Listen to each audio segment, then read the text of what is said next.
আমিও ভোট দিতে এসেছি আপু, মানে পরিবেশ বিশৃঙ্খলা কথা বলছিলাম আমি সত্যি কথা বলি ওপেন মিডিয়া হচ্ছে যে ওইটা আমি যে বলি ওইটা যখন হয়েছে ওইটা নিয়ে কথা বলা হয়েছে, তারা বলেছে এটা অনুমোদিত যে হচ্ছে যে ওই প্যানেলিস্টরা প্রশাসনের সাথে কথা বলেছে।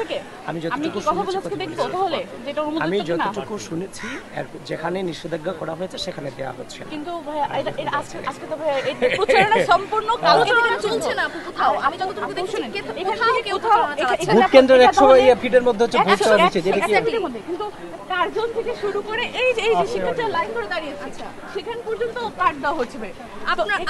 আপনার হাতে কোথায় আপনি? আমি তো আপনাকে দিয়েছি, আমি তো কোনো প্রচারণা আপনি তো ভিপি, আমি ভিপি না, আমি স্বাস্থ্য ও পরিবেশ সম্পাদক। আচ্ছা এখানে ভোট চলছে আপু, এখানে ভোট চলছে, এখন এখানে যদি বিশৃঙ্খলা হয় এখানে কিন্তু মেয়েরা আমি আপু মুখ দিয়ে বলতেছি, আমি সবাইকে সালাম দিয়ে বলতেছি, সালাম বিনিময় কুশল বিনিময় করছি। ভাইও আমাকে এসে সালাম দিচ্ছিল, কিন্তু আপু কোনোর উপর হাতে কোনো আচ্ছা ইটস ওকে আমরা এখানে বিশৃঙ্খলা সৃষ্টি না করি প্লিজ। এখানে মেয়েরা ভোট দিচ্ছে আপু, প্লিজ আমি রিকোয়েস্ট করছি আপনাকে।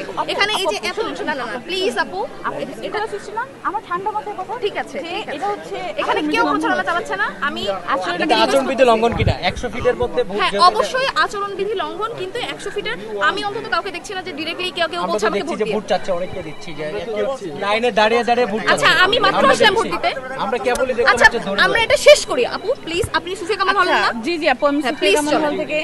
কিন্তু আপনার কাছে এগুলো কি? আপনি নিজে তো হচ্ছে যে পয়েন্ট নিয়ে আসছেন এগুলো তো হচ্ছে আচরণবিধি লঙ্ঘনের সাথে। আচ্ছা ঠিক আছে, আচ্ছা ভাই আমাকে শেষ করতে দেন। আমি কিন্তু ভোটের আশেপাশে নাই, আমি যাইও নাই, বুথের আশেপাশে যাই নাই। এখানে আচরণবিধি লঙ্ঘনের অভিযোগ তুলেছিলেন উনি আবিদ ভাইয়ের কাছে আমি অভিযোগ তুলেছি কার্জনের হল থেকে শুরু করে আমরা একটু সুন্দর করে দাঁড়াই এই পর্যন্ত অনেকগুলো প্যানেল এখন পর্যন্ত তারা প্রকাশ্যে কার্ড দিয়ে যাচ্ছে, তারা প্রকাশ্যে প্রচারণা চালিয়ে যাচ্ছে, সদস্য কার্ড অনেকে স্বতন্ত্রভাবেও দিয়ে যাচ্ছে। কিন্তু গতকাল 8 তারিখ থেকে আজ পর্যন্ত কোনো প্রচারণা সম্পূর্ণ বন্ধ।